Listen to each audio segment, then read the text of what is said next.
costume designer on Gossip Girl.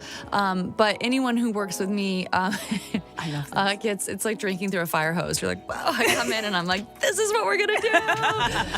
But it's just because I really, I find that fashion is storytelling. It's a way to message so much more than you can with words sometimes. It's a silent way to message things. So the way that I come into a character is always through the fashion and through the costumes. So saw in another interview you said that Ryan, actually, your husband Ryan Reynolds, wrote part of that rooftop scene. Is that true? Yeah, that's, I mean, I would have to compare it to the original one, but that's 99% his. Yeah, he just added, I mean, Chrissy Hall wrote an incredible screenplay. It was, one of the reasons that I wanted to do this film. But also, there are natural tweaks and modifications that come in when the actor is hired and you're trying to infuse your own personality and your own authenticity. And it's like, women are people of multitudes. And, I think that it was important to me that it didn't just feel like someone's interpretation of like female gaze. Like it really was, this is what we like, this is what we listen to, this is what makes us feel these vibes. And we had an incredible music supervisor, Season Kent, and one of our editors, Shane Reed, who, fun fact, he was my editor on Taylor's music video that I directed.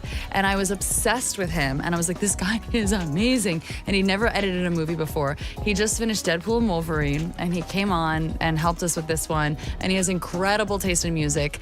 And we share the same composer as well from Deadpool and Wolverine. So there's a lot of sharing. Really not done. So to be honest, what really happened is we were like, we're gonna show the movie, and the studio was like, no, you're gonna show 20 minutes. So we're like, no, we're gonna show the movie. And they're like, it's not done. And I was like, shoot. They're like, if everything's not perfect and it's not done, and what if we're gonna change things? I was like, we want it to go I literally well. brought the movie with me on the airplane. Like I have like a folder with like a disc, like a hard drive. Two of Hollywood's biggest stars, Blake Lively and Ryan Reynolds, are currently embroiled in one of their most significant legal disputes to date.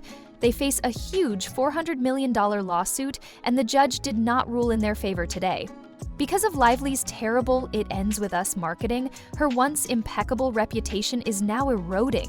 When she marketed the movie as a lighthearted romance instead of the somber, emotional tale of domestic abuse that it is, fans were incensed. Lee doubled down on promoting her hair care line, alcohol brand, and fashion choices, rather than responding to the criticism.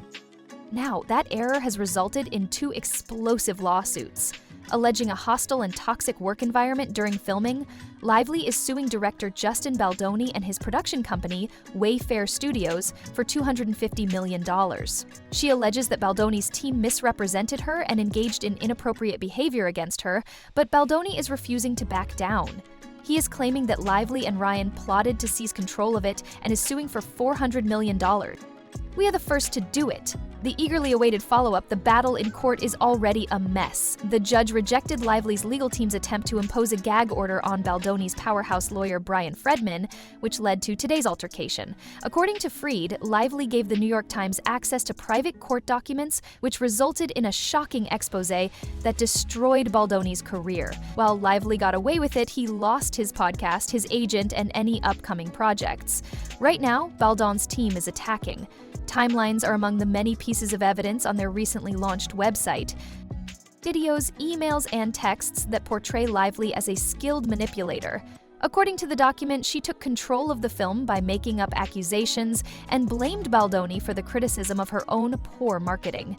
Critics are accusing Lively of being calculating and narcissistic, claiming that she retaliates whenever things don't go her way and that the decision today doesn't support her.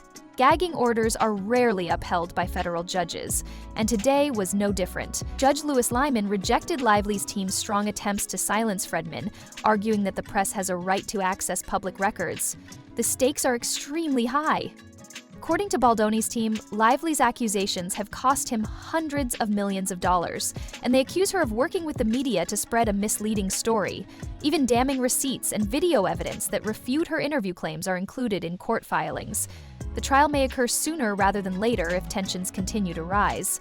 Lively has made mistakes on several occasions, publicly acknowledging that she took over the editing, writing, wardrobe, and marketing of Baldoni's film. The court date may be advanced from March 2026 by the judge.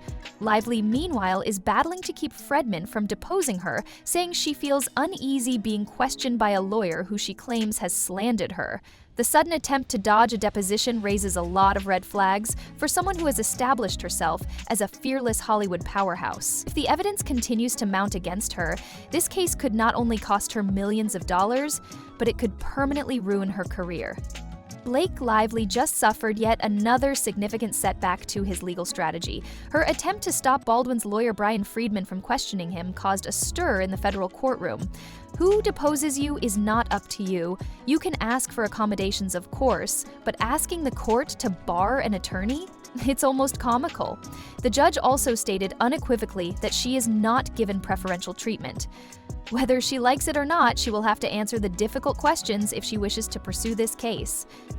Lively suffered yet another significant legal setback as a result. Not only was her request for a gag order rejected, but Fredman has complete authority to depose her. No exceptions. Despite Lively's lawsuit being offensive, she also doesn't get to make decisions because she is a co-defendant in Baldoni's counterclaim. It feels like a David vs. Goliath battle is taking place. Lively and Reynolds, two of Hollywood's biggest names, are battling Baldoni and Wayfarer Studios, a smaller production company. Many people think Lively and her team have been using their influence to force their way through this case. Let's face it, not all men are bad guys and not all women are honest. There is now video evidence of Lively acknowledging that she took over the film's production, even though she was never hired as a writer, director, or producer, adding to her growing list of contradictions and inconsistencies. According to Baldoni, she took charge despite being merely an actress with the title of vanity executive producer. She pushed her way into Wayfarer Studios, made changes without permission, and took control of the creative process. Now, there is video of her own admission. She made executive decisions as if she owned the film, changed scenes, and discarded wardrobe choices. Lively increased the budget by $500,000 for wardrobe alone, hired her own stylist, and did away with the studio-approved costumes. But she didn't stop there. She hired her own editor, who had no prior filmmaking experience, and brought in her own composer. The most shocking aspect is that she took a rough cut of the film without permission and flew it to Colleen Hoover's book Bonanza, which was attended by a large number of fans who could have easily leaked the footage online. His biggest credit is a Taylor Swift music video. Unauthorized screenings can ruin a movie's success, which is why studios have tight distribution agreements. But did Lively care? Not at all.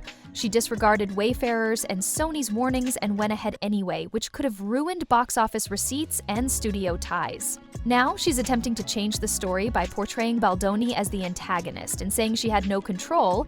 But the hard reality is this: how did she get Baldoni's name taken off promotional materials if she was so helpless? Right there are the receipts. Baldoni was pushed into the basement, excluded from important promotions, made to leave the red carpet before Lively showed up, and sidelined at events. Not only did she take control, but she also removed him from his own film. And things get worse from here. After receiving constant criticism for her tone-deaf marketing, which included promoting her hair care line, alcohol brand, and designer jeans while promoting a movie about domestic abuse, Lively allegedly attempted to pressure Baldoni and Wayfarer Studios to issue a public apology in order to hide her own PR catastrophe. According to court documents, she wanted Baldoni to be blamed because she needed someone to blame. Lively and Ryan Reynolds are accused of sending Baldoni's team a prepared statement on August 12, 2024. It stated, "We accept full responsibility for the troubled production of It Ends With Us. We sincerely apologize to everyone we offended, both in private and in public. At every stage, Blake Lively, Colleen Hoover, and the whole casting team provided professional leadership. We are responsible for any negativity directed at them." Her desire to absolve herself of the terrible PR mess she caused by blaming Baldoni and his studio is documented in federal court filings, so this is not conjecture. Lively is accused of manipulating the situation to place the blame on Baldoni and divert attention from herself. Right now, this is Hollywood warfare, not just a lawsuit. After failing to discredit Wayfarer Studios and Justin Baldoni, Blake Lively and her team allegedly tried to manipulate the media narrative in an effort to preserve her reputation and brand. However, the evidence is mounting against her, and the truth is rapidly coming to light. The statement was written to give the impression that Wayfair Studios and Baldoni were accepting responsibility, even though they weren't the ones who made the errors. We both agreed that the actors would market the movie independently, and we understood why. We have always admitted that we are not flawless. This is precisely what Lively and Reynolds allegedly wanted Baldoni's team to release. We will always be responsible for our mistakes, even if they are unintentional. It is our responsibility to hold ourselves accountable. Part of being man enough is that. We'll follow our own advice. As we navigate a better way forward, we value everyone's patience and are learning and developing from this experience. We take great pride in the movie and the amazing response it has gotten. While the film accomplishes this on screen, we are dedicated to doing the same off-screen in order to promote meaningful dialogue. We are grateful to the public, crew, and actors for giving us the opportunity to develop and learn with commitment and compassion. Why were Wayfarer and Baldoni supposed to shoulder the blame for everything in order to clear up Lively's PR mess? Due to Blake Lively's public downward spiral. She utterly ruined the movie's marketing campaign and gave tone-deaf interviews on Instagram. She attempted to place the blame on Baldoni and his group, but the twist is this. Lively's PR catastrophe only worsened because Wayfarer Studios and Baldoni refused to give in and didn't issue the statement. This question mark, trying to intimidate someone else into accepting responsibility for your own poor choices, is the height of entitlement. This is where it all comes full circle, and it's almost unbelievable. It appears that Lively was already collaborating with the New York Times in October to prepare a sensational story about Baldoni. The legal document's metadata is truthful. The strategy was straightforward. Portray Baldoni as the bad guy, change public opinion, and ensure that he was held accountable. When that failed, Lively and Reynolds filed a lawsuit against Baldoni and Wayfarer for refusing to sell the film rights or comply with their demands. However, her case is rapidly unraveling due to the accumulation of receipts and evidence revealing the true story. What does this mean for Blake and Ryan? In serious trouble. Scandals like this one involving career sabotage, deceit, and manipulation on this scale are not forgotten in Hollywood. You don't get back from that very easily. Is this the end for the golden couple in Hollywood? What are your thoughts? Is Blake Lively's career coming to an end? Tell me in the comments below. I'll see you in the next update, and don't forget to like and subscribe.